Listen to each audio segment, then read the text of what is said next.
Hello everyone, in today's video we are going to be going through beginner mistakes that new random dice players tend to make. Today's video is all related to random dice defense. I do not claim to be an expert at this game, and nothing said in this video is straight up fact based. Everything said in this video is my own personal advice and things that I've learned from own experience. Anyways, let's get straight into it.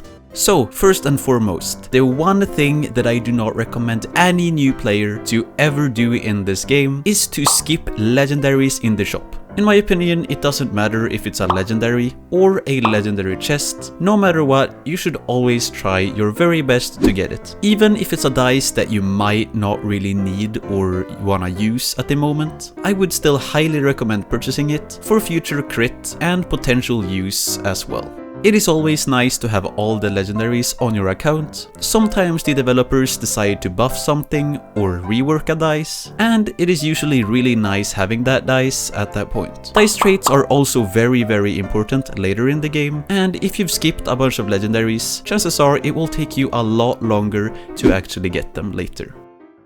Anyways, the second advice that I do not recommend new players to do is use low-classed lunar. So I know lunar is a very widely used dice. It is very easy to stumble across it on YouTube or random dice clips. You've probably seen a lot of people with class 13 plus moon, and to be honest, it is a really good dice. Lunar is one of the best dices in this game. However, it is very important that you have lunar at a decent class before actually using it. From my experience, it is quite common to see players that use moons that are around class 7 to 10. Personally, I do not recommend doing this, and according to some people, using light dice at a high class is quite a lot better than using lunar even then. Light dice doesn't have the crit buff that lunar does have, but the attack speed is a lot higher on a decently classed light dice than on a low classed lunar. I am not going to stop you if you do want to use lunar, but I would personally recommend waiting to use lunar until you have it at class 11 or higher.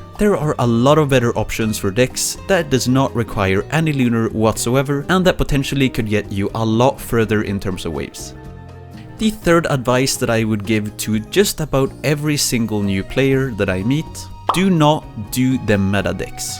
Most of the decks you see on the leaderboard tend to a lot of the time require really high dice classes. So chances are that if you're a new player and you see these decks and you try them, your dice classes simply just won't be enough. A lot of the time the meta decks also require dice traits, as I mentioned in the first piece of advice, but it is really difficult to get your hands on certain traits if you're a new player. So I would recommend that you mess around and try playing different things and just find what works for you. It doesn't exactly matter what it is. If it works, then it works. Personally, I'm the type of person to try and recommend storm dice as well as ignition for new players, but that is simply just something that I've found that works for most people, simply because it doesn't require that high classes and the deck generally just works quite well.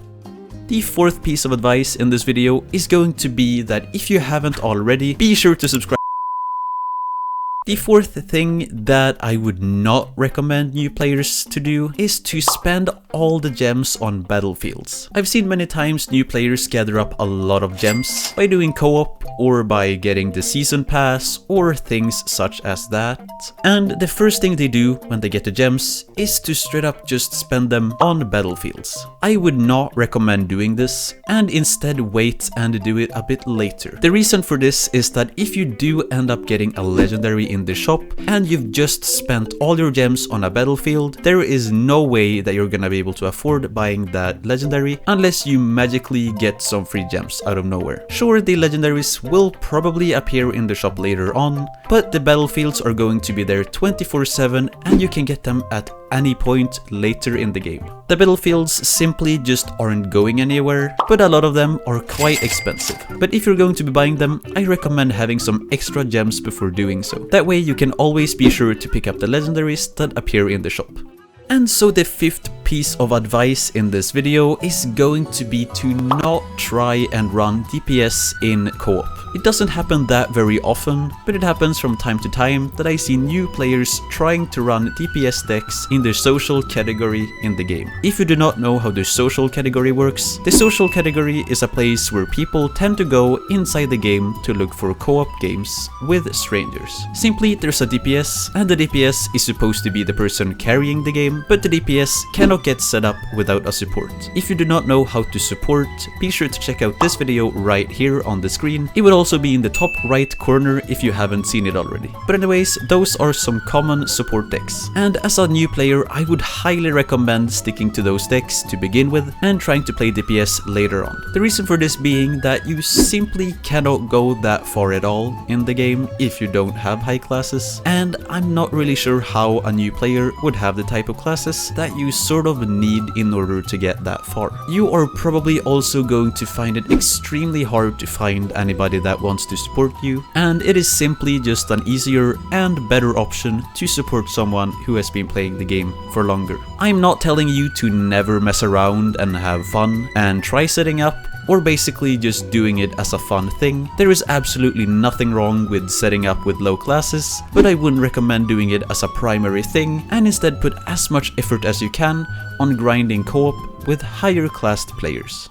And so for the last piece of advice in this video, do not always rush or stress your PvP classes. What I'm trying to say is that you shouldn't always try to aim for the highest classes when you begin playing the game. Sometimes being in the lower classes can teach you a lot of things, and chances are also that you're not going to be prepared enough if you end up in the high classes too fast. I am not telling you to stay in the lower classes for ages, but I do recommend playing plenty of co-op and messing around outside of PvP up until you really feel ready to progress to the next step. Getting to Grand 1 fast can have some perks and advantages, simply as you tend to get more rewards in the shop for free, and that you also get some daily rewards every day that you log on. However, I do not necessarily think it is necessary to stress all the way up there when the rewards aren't actually all that crazy, and you could have a really good learning process on your way up there. I do totally get if your one goal with the game is to go for a high rank, or simply just making it to Grand 1 and then staying there for a really long time without really grinding PvP past that, and if that is the case, I do not see a problem with doing so. It is really up to you what you want to do in the game and how you want to play it. But my advice is to take your time with it if you want to enjoy the game in the long run. Anyways, those are all the tips and tricks I had for this video. I do have many more points that I would like to bring up, and if you would like to hear them in a part 2, be sure to let me know in the comments down below so I know you want a new video on it. But anyways, that is all I got for today's video. I really hope you guys enjoyed, and I'll hopefully see you in my next video. Take care, stay safe, and later.